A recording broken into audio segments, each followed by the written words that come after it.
Olá pessoal, bem-vindos a mais um 5 Minutes PM Podcast.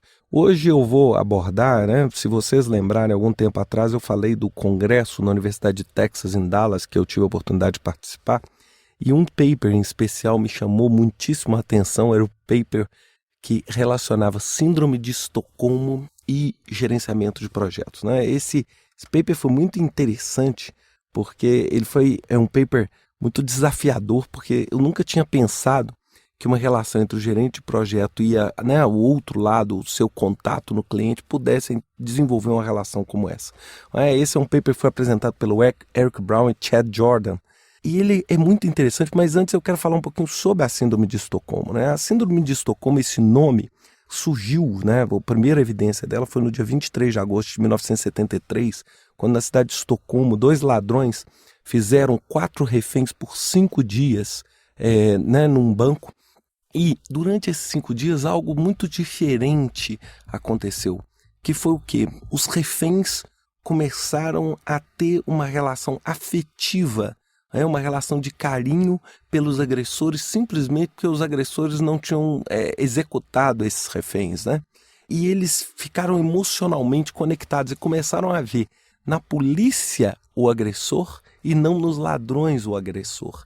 E aí, só para esse caso foi tão clássico que depois que acabou esse sequestro, os reféns que pagaram os advogados dos ladrões, ou seja, fizeram toda a iniciativa para proteger esses ladrões. Então, basicamente, a Síndrome de Estocolmo é uma relação emocional, uma relação de interdependência entre quem captura e quem é capturado, que desenvolve uma relação completamente maluca, ou seja, simplesmente pelo fato, é mais ou menos o seguinte: você sequestra uma pessoa, você trata mal, no outro dia você dá comida, pelo simples fato de você dar comida, você vira bom. E basicamente essa síndrome de Estocolmo, ela tem 3 características básicas: sentimento positivo com relação ao sequestrador, ao captor, um sentimento negativo perante a autoridade e ao processo, e quando um ameaça o sequestrador, captor, ele protege esse captor. E aí muitos de vocês vão estar me perguntando assim: Ricardo, por que você está falando isso, se esse podcast é um podcast de gerenciamento de projetos?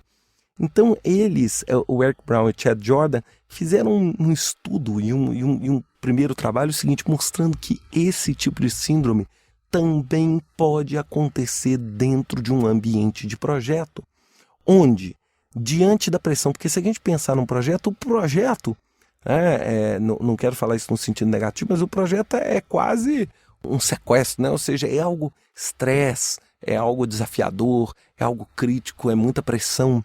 E dentro desse ambiente, vamos dar um exemplo aqui: você começa um projeto, aí você tem a outra parte, que é o seu cliente, e aí muitas vezes você tem uma relação onde essa relação afetiva de você com o seu cliente, por exemplo, o cliente, sabe assim, sempre me multava muito, agora ele parou de me multar, e aí você começa a criar uma relação que é altamente destrutiva para o processo metodológico e padronizado do projeto. Ou seja, você começa a quebrar regras, não, eu não vou reportar isso.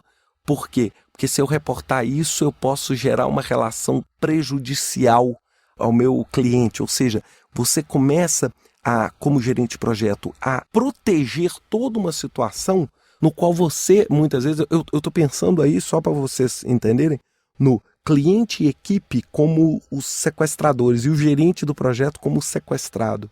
E ele começa a criar uma relação afetiva com esse ambiente, e ele começa o seguinte: não, isso aí pode prejudicar. Então ele começa a criar uma relação de proteção excessiva dessas 2 partes, da equipe ou do cliente, que gera uma disfunção metodológica, ou seja, ele para, ou seja, durante o período crítico ele muda de ideia, durante o período crítico ele deixa de reportar uma determinada situação para acobertar e para proteger aquela outra parte. Então, ou seja, é um processo extremamente interessante. É lógico que esse paper deles é um paper ainda não conclusivo, eles inclusive propõem várias outras ideias para estudar essa síndrome, mas assim, é absolutamente comum. Quem nunca teve um chefe assim, que, vamos dizer, ele te batia num bom sentido todos os dias, aí um belo dia ele te ofereceu uma bala. Aí no dia que ele te oferece uma bala, o chefe vira o melhor chefe do mundo. Por quê? Porque você está tão acostumado a apanhar que essa síndrome se desenvolve. Então, ou seja, e essa síndrome vai combater diretamente todos os modelos de maturidade que a gente está falando, ou seja, que é o uso do processo, que é o uso de uma comunicação clara e limpa, ou seja, você vai ter todo um aspecto humano e comportamental influenciando diretamente o resultado do projeto, ou seja, alterando o resultado desse projeto. Então vale a pena, pessoal, para vocês aí nessa semana, dá uma olhadinha, dá uma pesquisa nos mecanismos de busca, estuda um pouquinho a síndrome de Estocolmo e pense, será que isso não está acontecendo dentro do meu ambiente de projeto? Isso acontece principalmente nos momentos críticos. Bem, pessoal, era isso que eu tinha para falar para vocês. Até a próxima semana com mais um 5 Minutes PM Podcast. Até lá.